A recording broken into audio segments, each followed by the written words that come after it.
नमामि शम्भुं पुरुषं पुराण नमामि सर्वज्ञमपारभावं नमामि रुद्रं प्रभुमक्षयन्तं नमामि शर्वं शिरसा नमामि देवं परमव्ययम् उमापतिं लोकगुरुं नमामि दारिद्र्यविदारणं नमामि रोगापहरणं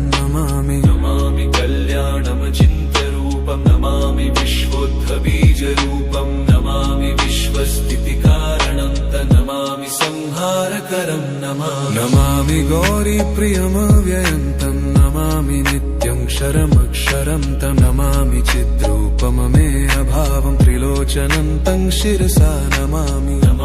कारुण्यकरं भवस्य भयङ्करं वापि सदा नमामि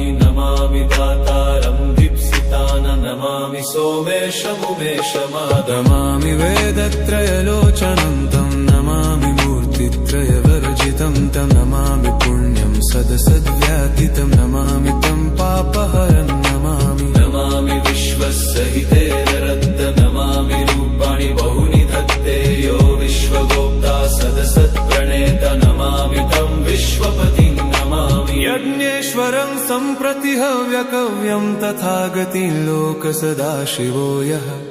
आराधितो यश्च ददाति सर्वा नमामि दानप्रियमिष्टदेवं नमामि सोमेश्वरं स्वतन्त्रम् उमापतिं तं विजयं नमामि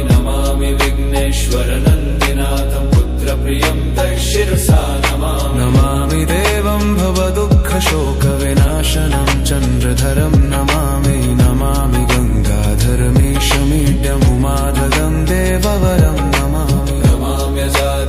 पुरन्दरादिसुरासुरैरचितपादपद्मं नमामि देवी मुखवादनान इक्षार्थमक्षित्रितयं यैष पञ्चामृतैर्गन्धसुधूपदीपैर्विचित्रपुष्पैर्विधैश्च मन्त्रैः अन्नप्रकारैः सकलोपचारैः सम्पूजितं सोममहं नमामि शम्भुं पुरुषं पुराण नमामि सर्णं त्वमपारवाम नमामि रुद्रं प्रभुमक्षयन्त नमामि शर्वं शिरसा नमामि देवं परमव्ययम् उमापतिं लोकगुरुं नमामि दारिद्र्यविदारणं नमामि रोगापहरं नमामि कल्याणमचिन्त्यरूपं नमामि विश्वोद्भबीजरूपं नमामि विश्वस्थितिकारणं नमामि संहारकरं नमामि गौरीप्रियमव्ययं नमामि नित्यं क्षरमक्षरं नमामि चिद्रूपममेयभावं त्रिलोचनं तं शिरसा नमामि यज्ञेश्वरं सम्प्रति हव्यकव्यं तथागतिं लोकसदाशिवो यः आराधितो यश्च ददाति सर्वा नमामि दानप्रियमिष्टदेवं नमामि सोमेश्वरं स्वतन्त्रम् उमापतिं तं विजयं नमामि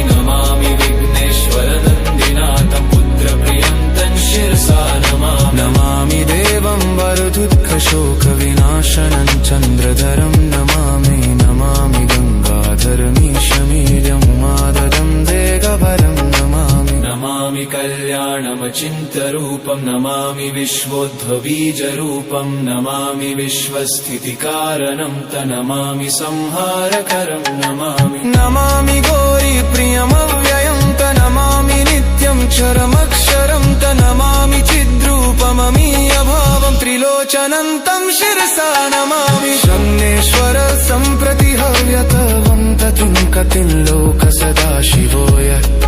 आराधितो यश्च ददाति सर्वा नमामि दानप्रियमिष्टदेवं नमामि सोमेश्वरं स्वतन्त्रं ममापतिं तं विजयं नमामि विघ्नेश्वरभङ्गनाथपुत्रप्रियं तं शिरसा नमामि देवं भवदुःखशोकविनाशनं चन्द्रधरं नमामि गङ्गाधर्मीशमीड्यमुमादहं देवरवं नमाम्यजादीश पुरन्दरादिसुरासुरैरचितपादपद्मं नमामि देवी मुखवादनान इक्षार्थमक्षित्रितयं यश पञ्चामृतैर्गन्धसुधूपदीपैर्विचित्रपुष्पैर्विधैश्च मन्त्रैः अन्नप्रकारैः सकलो पूजितं सोममहं नमामि।